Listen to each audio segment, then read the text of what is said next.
Hello, this is Rico Cavella, and this is your Fearless Aging podcast, where on each episode, my guests and we strive to give you proven tips and strategies that you can implement immediately to make a big difference in your health and your energy and your vitality, and live a much successful, fulfilling, long life and never be old. So we're here to inspire you and empower you to become your best self so you can go out and make a bigger positive difference in the world. And now the title of today's episode is Men's Health, and in particular, men's sexual health. And we have a great expert guest today. His name is Dr. Judson Brandeis. And Dr. Judson is an award-winning urologist and sexual medicine expert, a clinical researcher, physician educator, and a caring clinician and surgeon, a graduate of Brown University and Vanderbilt University School of Medicine with urologic surgery residency at UCLA and a postdoc fellowship at Harvard. Today, he specializes in the emerging field of sexual health and medicine. So Dr. Judson, thank you so much for being here. Oh, Rico, it's my pleasure. Thank you for having me. Yeah, this is a great topic, interesting for both men and women, of course. So, but first, let's start off by just tell us a little bit about your journey, how you came to want to be a doctor and got into the field of urology and sexual health. Sure. So I was really blessed with an amazing education. I started out at Brown University, and then I did a year of research at American Red Cross with Harold T. Merriman, the guy that figured out how to freeze blood. And then I went off to Vanderbilt for medical school and did a Howard Hughes Medical Institute research fellowship at Harvard in the lab where they did the first living related kidney transplant, and they won the Nobel Prize for that. Then I went off to UCLA, did surgical residency and urology residency, did research in prostate cancer and health care, quality of life outcomes at UCLA, and then went off to private practice in Northern California, where I pioneered surgical robotics, pioneered kidney stone centers, and pioneered MRI-guided prostate biopsy. And about 3 years ago, I became really interested in regenerative urology. So the ability to help men improve the blood flow to the penis at ages where they typically aren't producing enough blood flow to go to the penis to get erections. And so I do clinical research with that. I treat patients, I write, I educate physicians, and I go on podcasts. And so I'm really happy to be here today. Yeah, well, that's what we're all about, to get the latest up-to-date scientific and proven information out that can really change people's lives and help them out of life, So, well, okay, so the title, well, I got lots of questions to ask you, but let's talk about your book, though. First of all, you have a new award-winning book called The 21st Century Man. So my first question is, how did you come up with that title, and what does that mean to you? Yeah, so what it really means to me is that there are so many technologies now that can help men, even men as they age, have quality of life. So there's the concept of lifespan, which is how many years we live, and health span, which is how many of those years we're actually healthy, where we can really enjoy life, we can get the most out of it, we can travel, we can be physically intimate, we can connect with the folks in our life. And I've seen over the years so many people lose health span to really preventable medical issues. And so the 21st Century Man is packed with 101 chapters, over 900 pages. Wow. Of prevention and early intervention. And, I'm one of those guys, I like to be super efficient. And when I read a 300-page book and at the end of the book, I'm like, that could have been 4 pages, I get really irritated. This is a 900-page book. I either wrote every chapter or edited every chapter. And I can guarantee you it's a 900-page book, and the least number of pages it could have been written in is 900 pages. Wow.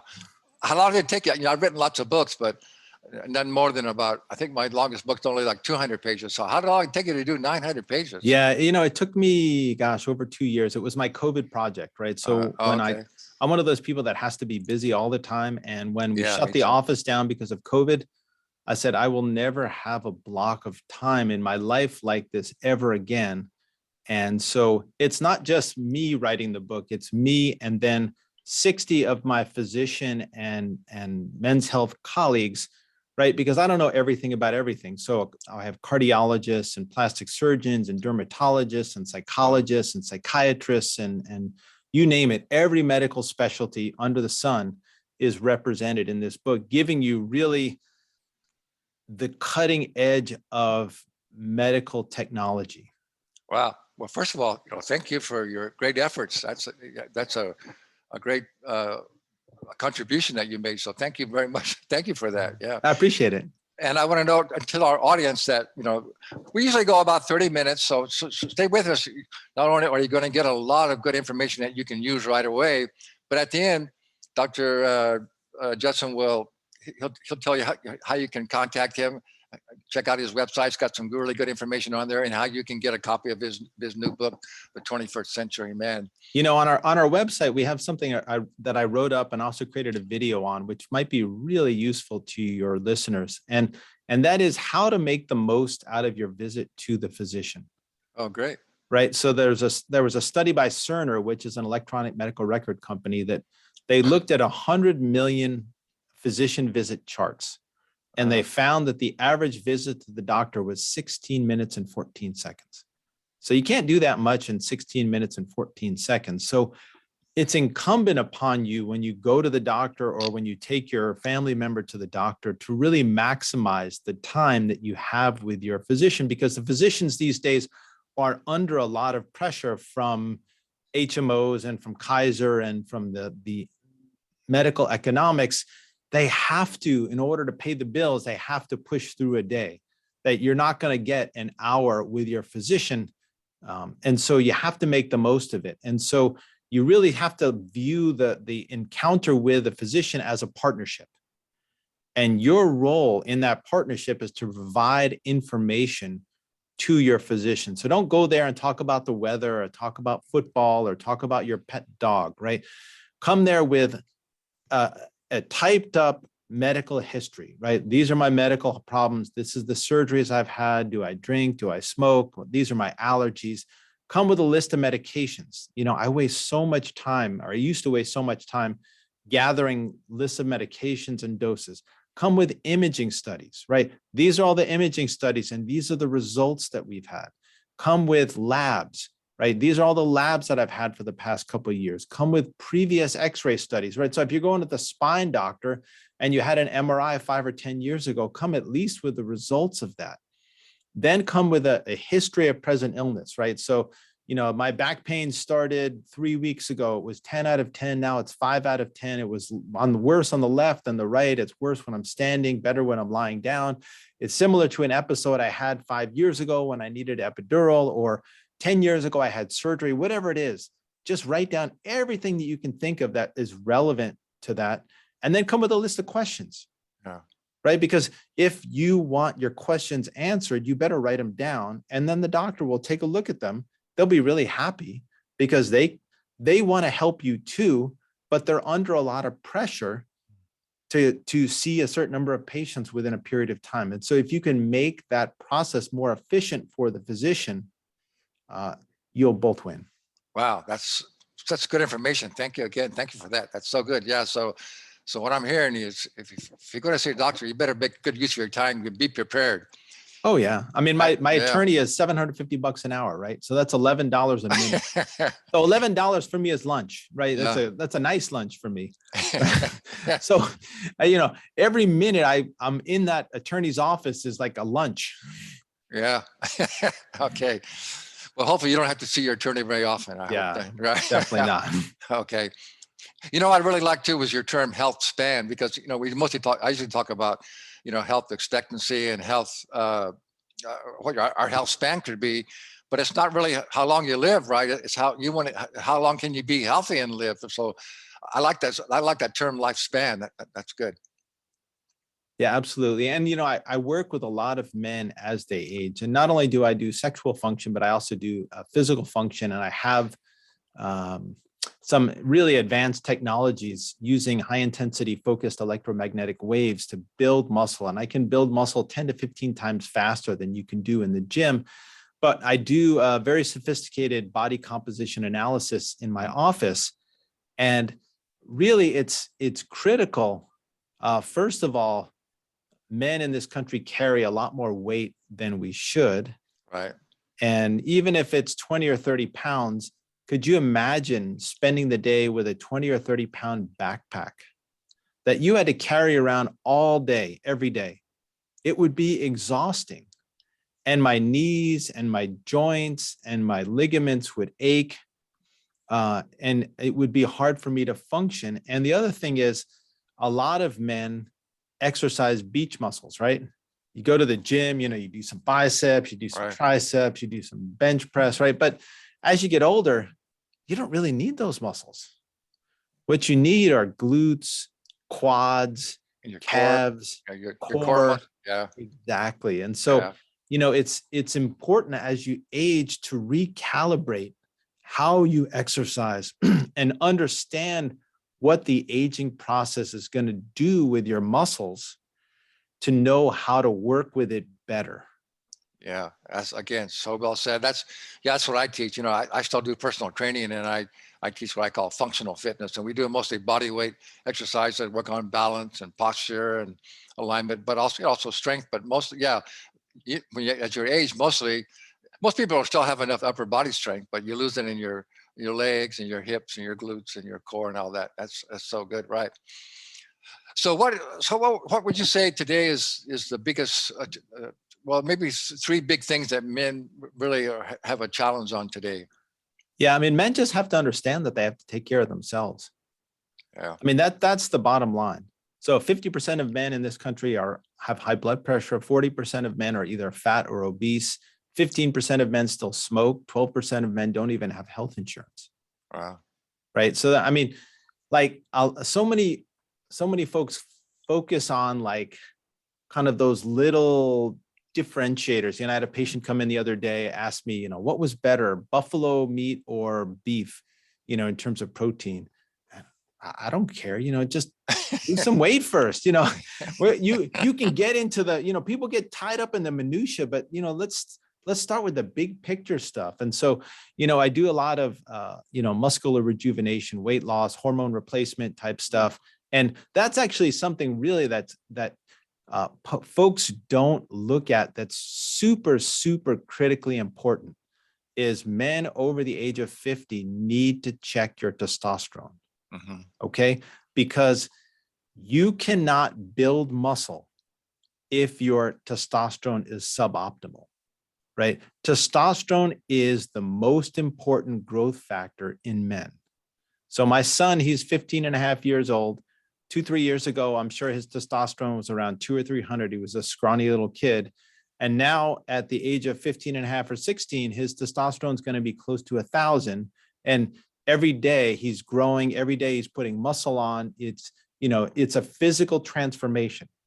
And after the age of 20, men lose 1 to 2% of their testosterone level every year. Right. And guess what happens after the age of 40? You lose 1 to 2% of your muscle mass every year. So there's a direct correlation between testosterone levels and muscle mass. And you can go to the gym 3 hours a day, but if your testosterone is inadequate and you're not eating enough protein and you're not taking creatine and you're not taking a nitric oxide booster, nothing's going to work. So what is what's the optimum level of testosterone for people, say, over 40? What would you say? Yeah.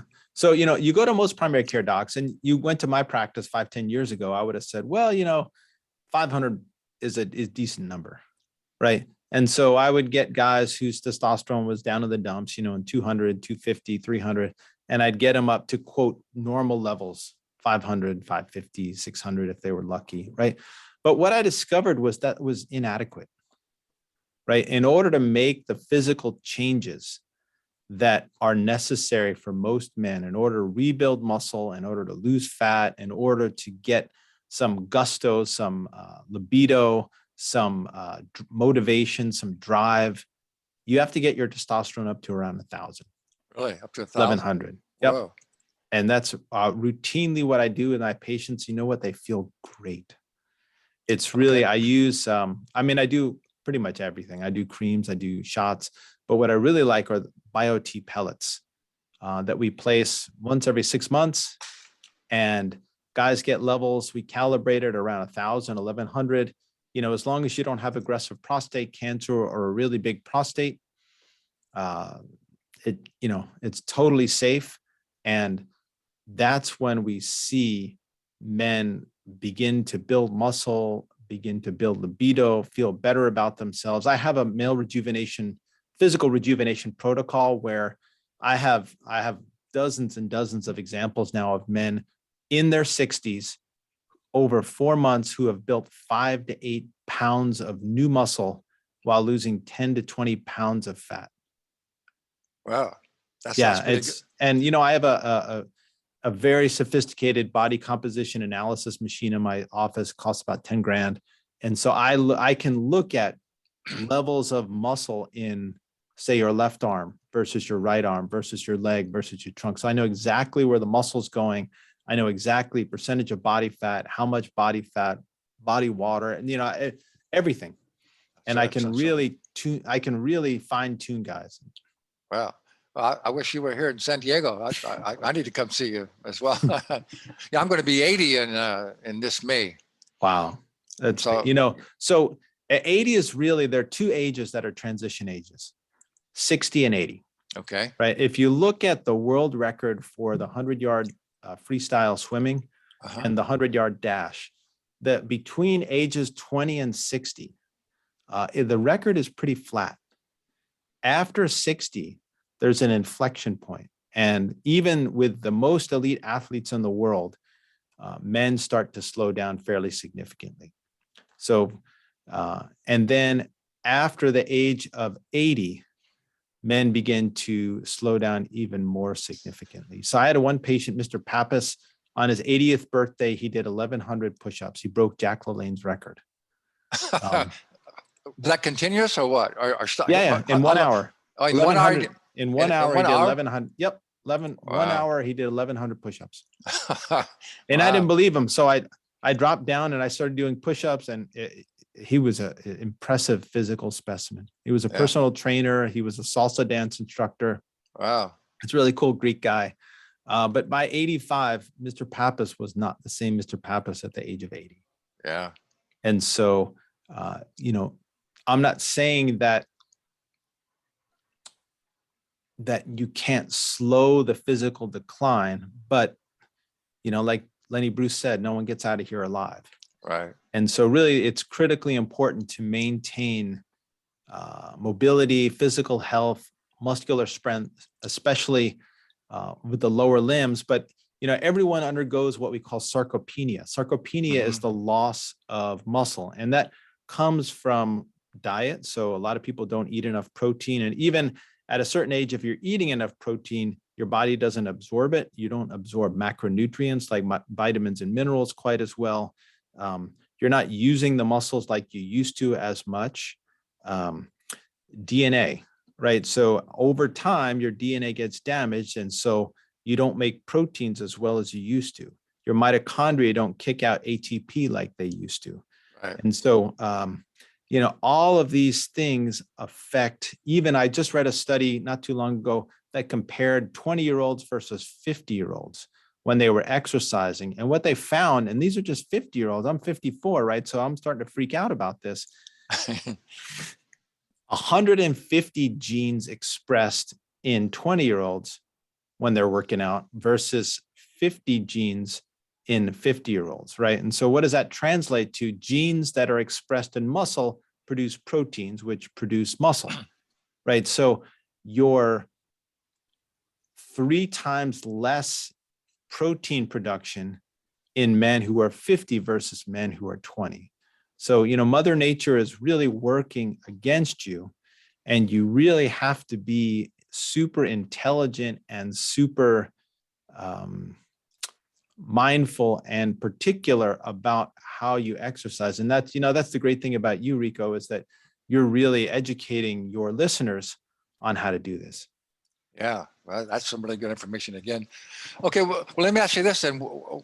What I know it's different, it varies between different people, it depends on where they're at, but basically, Well, like I say, I think the last time I had my testosterone checked, I think it was like around 500. So if I came to see you, and like say I'm 80 now, how would you recommend that I get mine raised up? Yeah. So if you're 80 but your testosterone's 500, I would talk to you about the possibility of boosting testosterone, what benefits you would accrue, or just taking a simple supplement. So I produce a supplement called Support, and what's in Support is DHEA. So DHEA is a testosterone precursor. Your body uses DHEA to make new testosterone. It also has something called DIM. DIM is a natural aromatase inhibitor. So what is an aromatase inhibitor? So we all are told, men are from Mars and women are from Venus, right? But if you actually look at the testosterone molecule, the molecular structure, the only difference between testosterone and estrogen is a single hydrogen atom.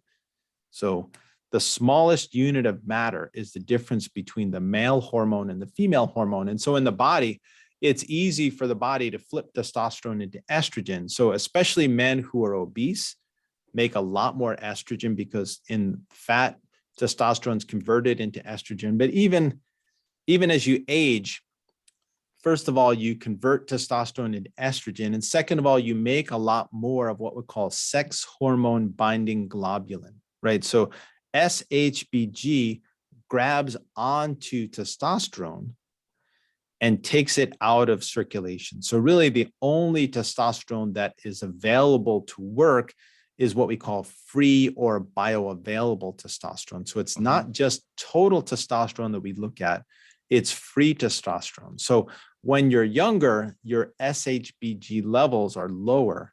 And so your total testosterone might be 500, but if you have 2% free testosterone, your free testosterone might be 10.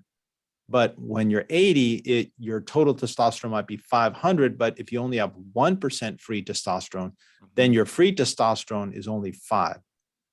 So that makes a big difference in terms of the effect of the testosterone that you have. Well, there's so many testosterone supplements on the market these days. Are most of them any good, or would you recommend? There's a ton of them out there. So to be perfectly honest, I think most of them are junk. Yeah. And the research that I did, and I worked with some of the top supplement experts in the world, DHEA has been shown in studies to boost testosterone in men with low testosterone about 14%, right? Okay. And then DIM has been shown in a number of studies to be an aromatase inhibitor. So DIM and DHEA are really important to have together. And then there's really only 2 other supplements. One is called Tonkat Ali, which has been shown to boost testosterone. The other is ashwagandha. And then some magnesium and some zinc. Everything else, tribulus, maca, horny goat weed, all that stuff, the data on that is super weak. And then you really, like some of these things, you really have to dive down into how to read a study. So most of the studies on maca were supported by the Peruvian government, right? Because a lot of the maca is grown in Peru. So obviously there's an incentive for the Peruvian government to prove that maca actually works. And so you have to read not just like the headline of the studies, but actually who sponsors it and the methodology and that kind of stuff. And as a clinician and a scientist, really, it's my obligation to my patients to understand not just what stuff does, but how we know what it does. So do you think it's worthwhile taking maca or not? No.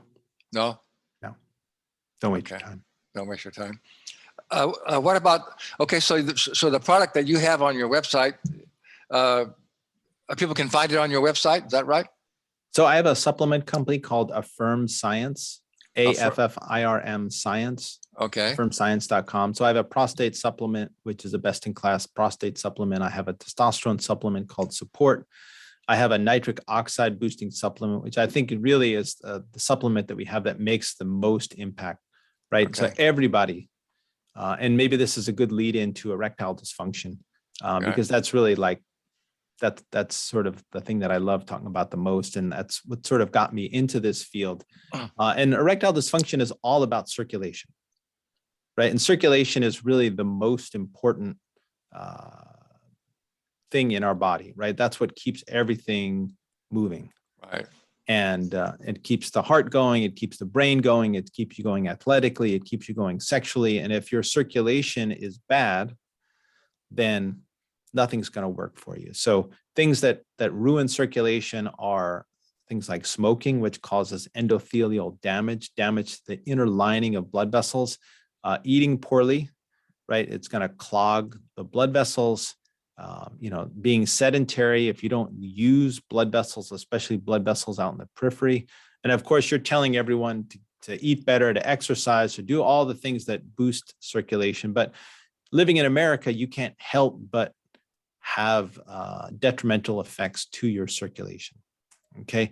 And when I was at UCLA, it was discovered that the molecule that your nerves use to open up blood vessels is something called nitric oxide. Mm-hmm. Okay. And there are two ways to get nitric oxide. One is through a non-essential amino acid called L-citrulline, Mm-hmm. which is present in a lot of foods, but most remarkably watermelon. And your body turns L-citrulline into L-arginine.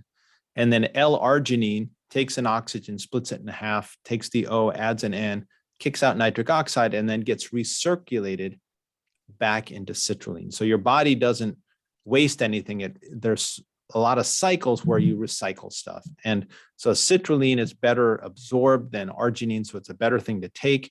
And then it produces arginine, which produces nitric oxide. Okay, and then the other thing that you can take to boost nitric oxide is something called nitrate. Nitrate is really high in something like beets, which is why every article tells you to eat a lot of beets and Right. green leafy vegetables, right? We used to think green leafy vegetables were good because of antioxidants, but as it turns out, it's really high in nitrates. Nitrates are then converted into nitrites in the saliva and then into nitric oxide in the stomach. That's why taking antacids isn't good for nitric oxide. And that's why taking mouthwash isn't good for blood pressure and for nitric oxide, because the more nitric oxide you have, the more elastic or more stretchy your blood vessels are. And so that helps with blood pressure. That helps with brain circulation. So cognition, mental sharpness. It's essential to take a nitric oxide booster for mental sharpness. A lot of elite endurance athletes and bodybuilders take nitric oxide boosters to improve workouts, and nitric oxide boosters help you in the bedroom. So we produce a supplement called Affirm from Affirm Science that boosts nitric oxide, both from the nitrate pathway and the citrulline pathway. So once again, I have to ask you, there's a lot of nitric oxide. I've tried some myself and I haven't really noticed much difference. So are most of them just not the right formula or what? You have to have the right formula. And so the ones that are high in arginine miss the mark because your body doesn't absorb arginine. Okay. Right. You need citrulline, which then converts into arginine in the kidneys. Okay. Okay. And then the other thing is, you only get 50% from citrulline and the other 50% is from nitrates. Okay. And so, I'm happy to share some of Affirm with you. I can almost guarantee you that you'll notice about a 10 or 15% difference. It's not like, that'd be great. The sun comes up in a different direction. Yeah. You're looking for little incremental things. And that's, when we talk about erectile function, especially in men in their 60s, 70s, 80s, it's an incremental change. We can't change you back into the 20-year-old savage beast that you were back in the day. Because, I've been talking to some of your ex-girlfriends and those kind of things. Yeah, that's right. They give me some good reports. But, I have an algorithm that I built for improving erectile function in men. And so, for example, I'm 54. I was an endurance athlete, a triathlete back in the day. I have a really good cardiovascular system. I had a heart calcium score, which I recommend to a lot of folks that have erectile dysfunction, because erectile dysfunction is a precursor of cardiovascular disease. So if you're in your 50s or 40s and you have erectile dysfunction, make sure you take care of your heart. And I recommend to a lot of my patients to get a heart calcium score, right? Heart calcium score is a simple CAT scan of your heart. Should cost not much more than $200. It takes about 1 minute. and it's highly predictive of cardiovascular disease. So Mhm. my heart's calcium score was 0. 50% of people that take the test, their heart calcium score is 0, and that's great. Keep up the good work. But if your heart calcium score is above 0, you got some work to do. Eat better, exercise, stop smoking, stop drinking, maybe get on a statin, maybe take aspirin, that, get to your primary care doc, get to your cardiologist. There's a lot of stuff to do.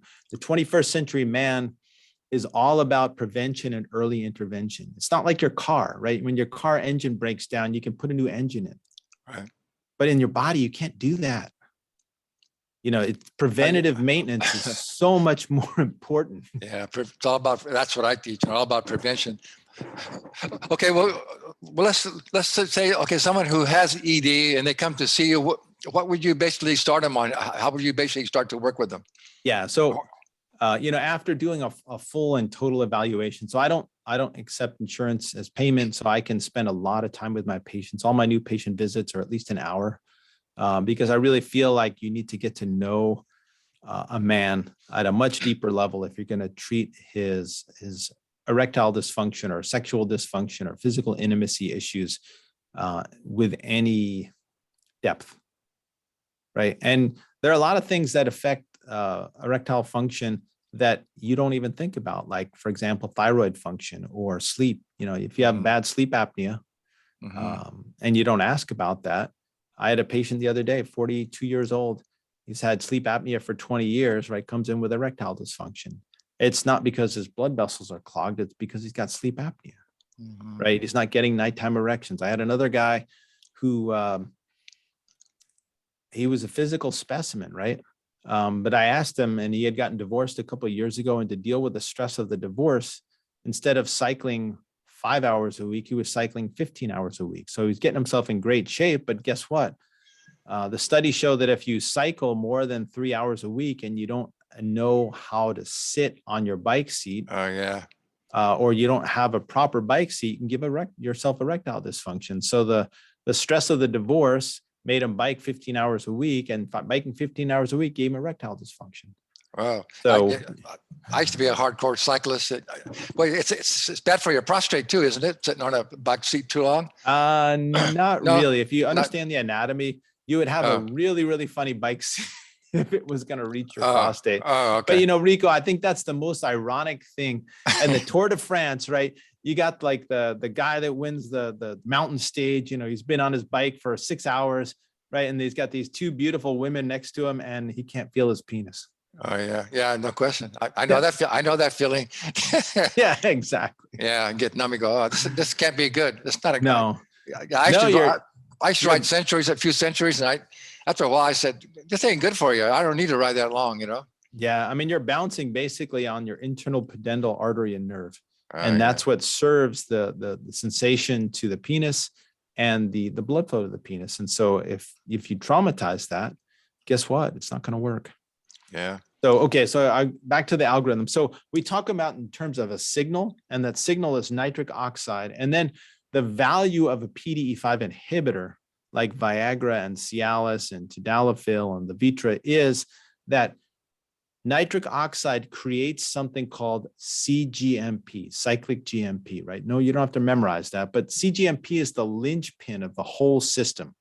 And there's an enzyme that's only in the penis. And when I was at UCLA, that's what we discovered at UCLA, is that PDE5 is only in the penis. And so if you take a PDE5 inhibitor and block the PDE5 enzyme, then you keep the cyclic GMP at high levels, which keeps blood vessels open.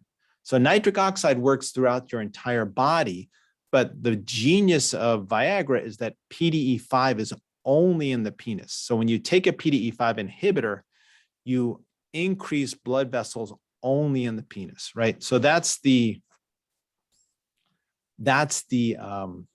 signal.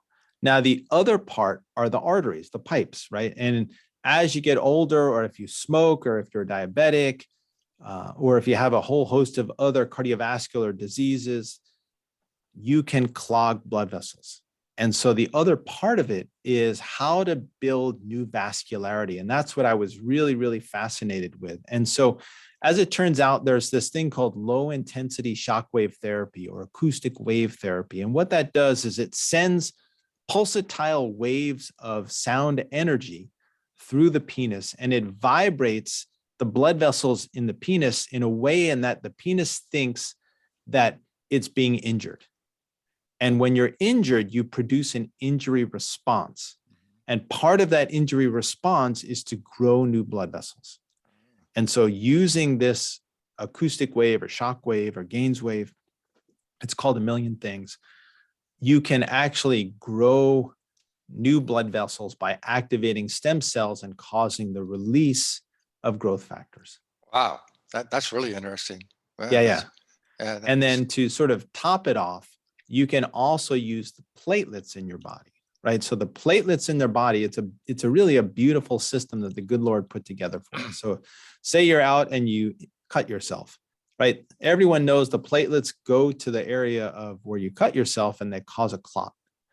But what most people don't know is that within platelets, we have growth factors.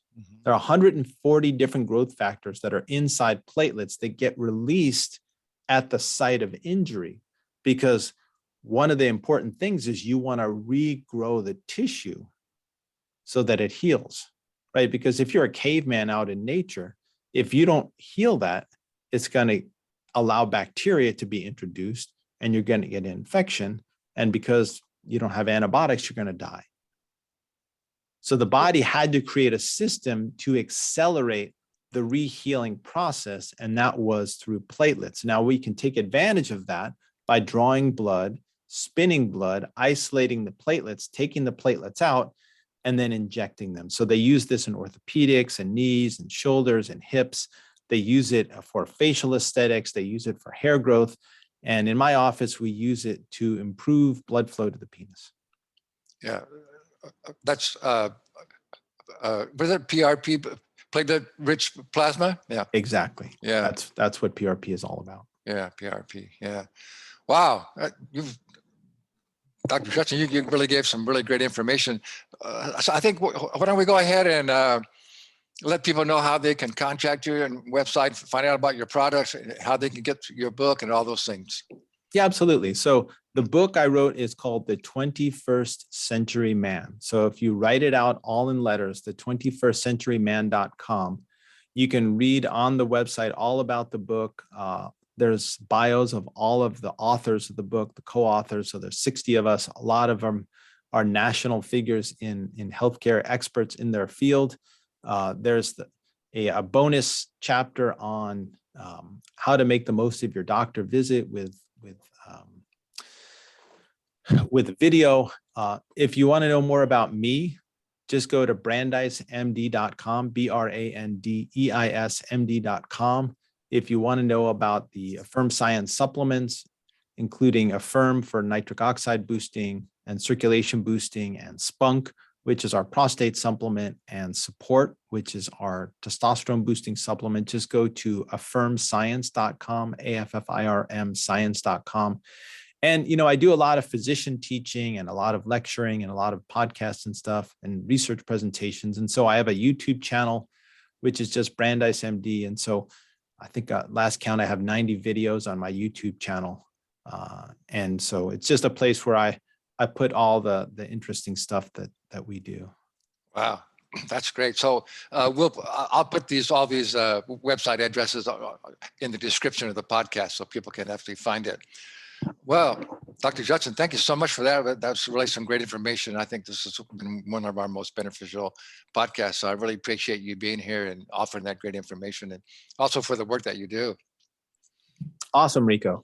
Thank you so much for having me. And that is like it's kind of like the tip of the iceberg. There's that. Yeah. I mean, there's so much information that's essential in the 21st century man. It is not the kind of book that you need to read cover to cover. What I tell people is read the introduction, read the first chapter, browse the table of contents, and then pick and choose the chapters that really relate to what you need at the moment, and then hold on to the book, because just because you don't have a prostate issue now, it doesn't mean 3-4 years down the line, you won't have a prostate issue, and you can go back into the book and learn a lot more. Very good. So it's really a reference guide you can keep with you. Yeah. Okay. I have one last question for you. I always like to end my podcast by saying, knowledge without action is useless. So I always try to encourage people to take action. So what would you say, again, as you know very well, a lot of men just hesitant to go see a doctor about anything, or don't really get treatment for what they need. So what would you say that would maybe encourage and inspire men to go see a good doctor and get some help?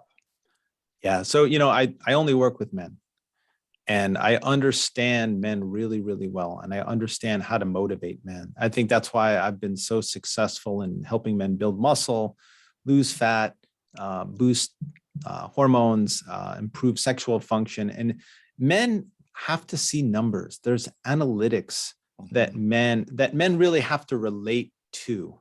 And so as part of my initial assessment, I gather numbers, body composition analysis and testosterone levels and those kind of things that guys can see, because guys want to track improvement. If you're not improving those numbers, it's just like getting a sales report, right? So like, how do you know you're selling stuff, and how do you know you're making money? You get a sales report and you track, how much money you're making, how many sales you make. And so guys are very keyed into numbers and analytics and those kind of things.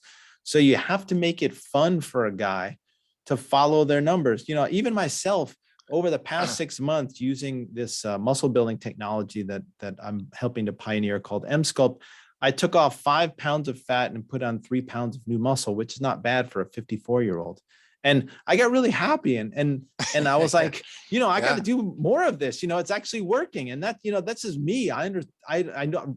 I've written some of the papers. I've read all the papers. I know all the people that wrote the papers. It's like, I believe this stuff, but when I saw that it was actually working on myself, it was even more exciting. And then the other thing that that's a theme throughout my book is the hero's journey, right? Tiger Woods, he's a hero, or Bruce Springsteen, he's a hero, but, they got their own journey. They have their own problems. They have their own ups and downs. Every man is the hero, or should be the hero of his own journey. And if you see the decisions that you make in your life as impactful to yourself and to the people around you, whether it's your family or your workplace or your community, then you'll make much better decisions about the things that you do. And really, that's what I try to drive home with my patients and the people that I interact with, is really try to be the hero of your own journey. And when you think about your own life in those terms, you'll make great decisions. Wow, that's so well said. Thank you so much, Dr. Judson Brandeis. That was fantastic. So we'll just end with that. I want you to go out and be the hero of your own journey. You can do it. Just got to go out and do it, right? You got it, Rico. Thanks very much for being here. And if you like this episode, tell your friends about the Fearless Aging podcast, and give us a good review as well. Thanks very much for being here.